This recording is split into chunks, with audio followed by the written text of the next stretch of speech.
Good morning students. आज हम हमारा पैनोरमा का third chapter the guitar player और स्वयंवर पढ़ेंगे। इसमें हमारे 2 टॉपिक्स हैं, 2 स्टोरीज़ हैं। इन दोनों स्टोरीज़ को हम 1 बाय 1 पढ़ेंगे। इसके ऑथर हैं Suniti Namjoshi. About the writer के बारे में देखते हैं। Suniti Namjoshi was born in India but left for Canada where she lived for a number of years. Suniti Namjoshi का जन्म भारत में हुआ था, परंतु वो कनाडा में चली गई थी, जहाँ उन्होंने कई साल वो रही। करंटली वर्तमान में she lives in the UK. वो यूनाइटेड किंगडम अमेरिका में रहती हैं। She has published numerous poem, fables, articles and review. उन्होंने बहुत सारी कविताएँ, कहानियाँ, लेख और परिलेख प्रकाशित किए हैं। Her books include the conversation of cow 1985, Aditi and one eyed monkey 1986, the blue donkey fables 1988, because of India selected poems 1989 and the mother of Mayadeep 1989। इनकी पुस्तकों में शामिल हैं द कन्वर्सेशन ऑफ काउ जो 1985 में लिखी गई हैं, Aditi and one eyed monkey जो 1986 में लिखी गई हैं, द ब्लू डंकी फेबल्स जो 1988 में लिखी गई हैं, because of India selected poems जो 1989 में लिखी गई हैं, और आखिरी द बुक ऑफ मायादीप 1989 में लिखी गई हैं।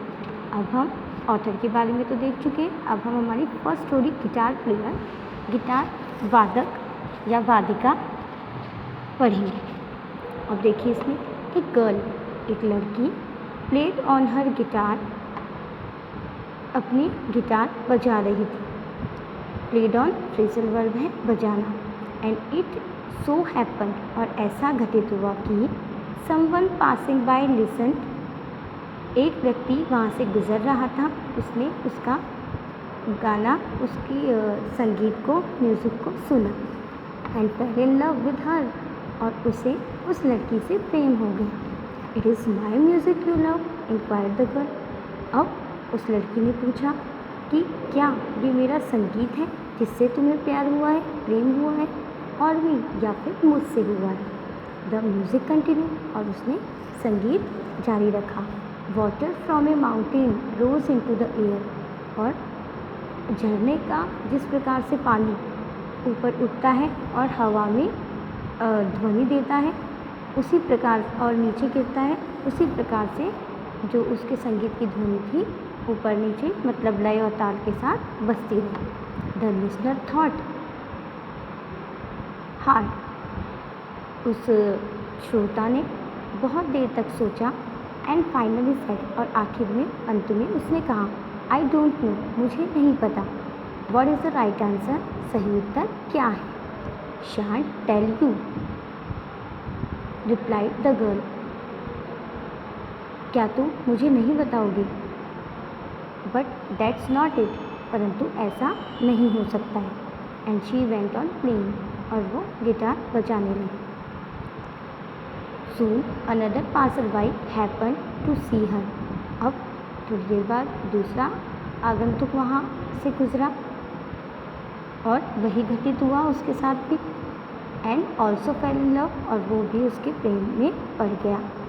Is it me you love, inquired the girl, फिर से उस लड़की ने पूछा, क्या ये मैं हूँ जिससे तुम प्रेम करते हो, और माई गिटार, या फिर मेरी गिटार जो तुम्हें पसंद आई। The second passerby stared at the guitar. अब दूसरा जो वहाँ से गुजरने वाला व्यक्ति था, वो गिटार को घूरने लगा, स्टेयर एट, घूरने लगा। स्माइल एट द गर्ल, लड़की की तरफ देखकर मुस्कुराया। And at last venture to say, और अंत में उसने कहा, स्पष्ट तरीके से कहा, वेल आई डोंट नो, ठीक है मुझे नहीं पता। इट्स ए ब्यूटिफुल इंस्ट्रूमेंट, पर ये इंस्ट्रूमेंट, यंत्र जो है, वाद्य यंत्र, बहुत सुंदर है। What is the right answer? इसका सही जवाब क्या है। But she just said that wasn't it. परंतु उसने केवल इतना ही कहा कि ये सही जवाब नहीं है। And went on playing, और गिटार बजाने लगी। अब दोनों को उसने यही जवाब दिया, shan't tell you, अब उसने कहा मैं तुम्हें नहीं बताऊँगी भाई क्या आंसर है, बट दैट्स नॉट इट। पर ये आंसर उसने जो दिया वो नहीं था। इसको भी इसने यही आंसर दिया कि दैट वॉजंट इट, ये आंसर नहीं है, और फिर गिटार बजाने लगे। अब आगे देखिए, the two passer by were greatly perplexed. अब दोनों ही जो गुजरने वाले यात्री थे वहाँ से बहुत ही चिंतित थे, हो गए। At night long the guitar music ran through their heads, और देर रात तक उनके मस्तिष्क में गिटार की ध्वनि जो थी वो चल रही थी, घूम रही थी, मतलब उन्हें सुनाई दे रही थी। And when they return the next day, और जब वो अगले दिन वहाँ वापस आए, इट वॉज परफेक्टली ऑब्वियस, तो ये निश्चित रूप से स्पष्ट बात थी कि they had both prepared their speeches, वो दोनों ही अपने जो भाषण थे, वक्तव्य जो था, बात जो थी वो तैयार करके आए होंगे। I would love you declare the first, पहले व्यक्ति ने कहा मैं तो तुमसे ही प्रेम करूँगा। Even if you could not play A note of music, चाहे तुम म्यूज़िक बजा सको, कोई लय निकाल सको या नहीं निकाल सको, उससे मुझे कोई फ़र्क नहीं पड़ता है, मैं तो तुमसे ही प्रेम करूँगा। And I would love you swore the second, और सेकेंड ने शपथ खाते हुए कहा और मैं भी तुमसे ही प्रेम करूँगा। Even if you did not own A guitar, चाहे तुम्हारे पास खुद का गिटार न भी हो। You don't understand reply the girl, उस लड़की ने कहा तुम बिल्कुल भी नहीं समझते हो। आई एम ए म्यूजिशियन, मैं एक संगीतकार हूँ। Which me do you love if you do not care about my music at all, तुम मुझसे किस प्रकार से प्रेम करते हो अगर तुम्हें मेरे म्यूज़िक की ही परवाह नहीं है। ओह दे सेड, अरे उन्होंने दोनों ने कहा, did we give you the wrong answer, क्या हमने आपको गलत जवाब दिया है। येस रिप्लाइड द गर्ल, लड़की ने कहा हाँ गलत जवाब दिया है। Well what is the right answer, तो ठीक है सही आंसर क्या है हमें बता दीजिए। अब देखिए आगे आंसर क्या दिया उसने, क्योंकि दोनों के आंसर ही रॉन्ग थे। You must love me all together, तुम दोनों ही मुझसे प्रेम करते होगे, और साथ ही साथ जस्ट एज आई एम, जैसी मैं हूँ वैसे ही प्रेम करना होगा। ऑल माई गिफ्ट्स, मेरे जितने भी उपहार हैं उन सभी के साथ। ऑल माई पोजेशन, जितने भी वस्तुओं पर मेरा स्वामित्व है उन सभी के साथ। एवरीथिंग आई हैव बीन, सारी चीज़ें जो मुझ में हैं। And ever shall be from now on, और अब से जो भी होगी उन सभी के साथ तुम्हें मुझसे प्रेम करना होगा। बट दैट्स इम्पॉसिबल, परंतु ये तो असंभव है। दे क्राइड आउट टुगेदर, वे दोनों ही एक साथ चिल्लाए। यस हाँ एग्री द गर्ल, लड़की ने सहमति के साथ कहा। And choose a sad little tune to suit the occasion, और उस अवसर को सूट करने वाली एक दुखी ट्यून उसने बजाई। देखिए यहाँ पर लड़की के कहने का मतलब है कि ये कोई ज़रूरी नहीं है कि हम किसी व्यक्ति से प्रेम जब करते हैं तो केवल उस व्यक्ति से ही करें, उसमें जो गुण हैं, उसमें जो दोष हैं, उन सभी के साथ हमें उसे पसंद करना होगा, उसे अपनाना होगा। यही वो लड़की चाहती थी, क्योंकि हमारा समाज जो है वो पुरुष प्रधान है, और उस समाज में स्त्रियों के जितने भी गुण होते हैं उनको इम्पोर्टेंस नहीं दी जाती है। और इस लेसन में सुमति नाम जोशी जो है महिला सशक्तिकरण पर, वुमेन एम्पावरमेंट पर जोर दे रही हैं कि महिलाओं की जितनी भी विशेषताएं होती हैं उन पर कभी भी बल नहीं दिया जाता है, उनको कभी भी प्रोत्साहित नहीं किया जाता है, और पुरुष प्रधान जो वर्ग है हमारा वो इसको स्वीकार नहीं करता है। तो यहाँ पर वो बहुत दुखी हुई कि उसकी जो विशेषता थी उस पर ध्यान नहीं दिया गया। अब हम सेकंड देखेंगे इसमें स्टोरी स्वयं। Once upon a time there was a little princess who was good at whistling. एक समय की बात है जब एक राजकुमार, छोटी सी राजकुमारी थी जो बहुत अच्छा सीटी बजाती थी। Don't vigil sad her mother, उसकी माँ कहती सीटी मत बजाओ। Don't vigil sad her father, उसके पिता भी कहते सीटी मत बजाओ। But the girl was good at it, परंतु लड़की, वो जो बच्चा था छोटा, वो बहुत अच्छी सीटी बजाता था। एंड वेंट ऑन विस्लिंग, और वो उनके रोकने पर भी नहीं रुकती थी। ईयर्स वेंट बाय, काफ़ी साल गुजर गए and she became a woman, और वो बड़ी हो गई।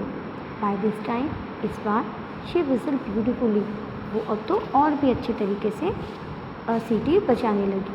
हर पेरेंट्स ग्रीव, उसके जो माता पिता थे वो बहुत दुखी रहने लगे। What man will marry A whistling woman, कौन व्यक्ति एक सीटी बजाने वाली महिला से शादी करेगा? सैड हर मदर डोलफुली, नीरसता से, दुखी मन से उसकी माँ ने कहा। वेल सैड हर फादर, उसके पिता ने कहा, हाँ ये तो है, we will have to make the best of it, हम इसके लिए जहाँ तक हो हमें बहुत अच्छा करना ही होगा।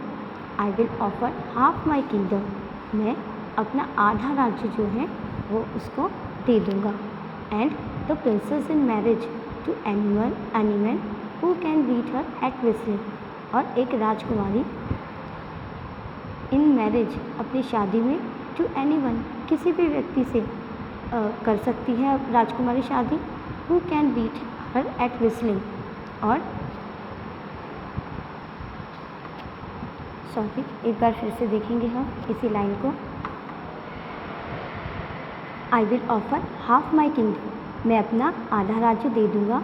And the princess in marriage to any man who can beat her at whistling, और राजकुमारी उस व्यक्ति से शादी कर सकती है, करेगी जो कि उसे सीटी बजाने में हरा सकता है। The Kings offer was duly proclaim, और अब महाराज का जो प्रस्ताव था उसकी घोषणा कर दी गई। And soon the palace was jammed with shooter whistling, और जल्दी ही जो राजमहल था वो अच्छे सीटी बजाने वालों से भर गया। इट वॉज वेरी नॉइजी, बहुत शोर था। Most were terrible and a few were good, कुछ तो बहुत भयानक सीटी बजाते थे और कुछ जो थे बहुत अच्छे थे। But the princess was better, परंतु राजकुमारी जो थी बहुत अच्छी सीटी बजाती थी। एंड बीट दैम ईजीली, और उसने सभी को बहुत आसानी से पराजित कर दिया। द किंग वॉज डिसप्लीज्ड, राजा बहुत दुखी हुआ। बट द प्रिंसेस सेड, पर राजकुमारी ने कहा, नेवर माइंड फादर, चिंता मत करिए पिताजी। Now let me set a test, मुझे एक परीक्षा लेने दीजिए। एंड परहैप्स, और शायद some good will come of it, कुछ अच्छा ही इससे हो जाएगा। Then she turn to the suitors, और फिर वो उस सीटी बजाने वालों की तरफ मुड़ी। डू यू एक्नॉलेज, क्या आप लोग जानते हैं that you were beaten Fairlie, कि आप एकदम उचित तरीके से मेरे द्वारा हराए गए हैं? नो, दे ऑल रोड, वो सभी चिल्लाए। नहीं, ऑल एक्सेप्ट वन, सभी चिल्लाए पर एक ने स्वीकार की कि वो फेयरली बीटन है, निश्चित रूप से हार उसने मान ली। We think it was magic और सम शॉर्ट ऑफ ट्रिक, हमारा मानना है कि ये कोई जादू था या कोई आपने हमें छल किया है। बट वन सेड, परंतु एक ने कहा, यस यस, हाँ हाँ। He said, I was beaten Fairlie, मैं न्यायपूर्ण तरीके से आपसे हारा गया। द प्रिंसेस स्माइल्ड, राजकुमारी मुस्कुराई। And turning to her father, और अपने पिता की तरफ मुड़ी। She pointed to this man, और उसने इस व्यक्ति की तरफ इशारा करते हुए कहा, if he will have me, अगर वो मुझे चाहता है, she said, I will marry him, तो मैं उससे शादी करूँगी। तो देखिए यहाँ पर जो सुनीति नाम जोशी है उन्होंने सेकंड स्टोरी में भी यही कहा है कि पुरुष प्रधान वर्ग में कोई भी महिला को अपने से श्रेष्ठ नहीं मानता है, और यही चाहता है कि महिला जो है वो उनसे श्रेष्ठ नहीं होनी चाहिए। बट यहाँ पर ये राजकुमारी जो थी वो बेस्ट विस्लिंग शूटर थी, और इसीलिए उसने सभी को पराजित किया। Thank you.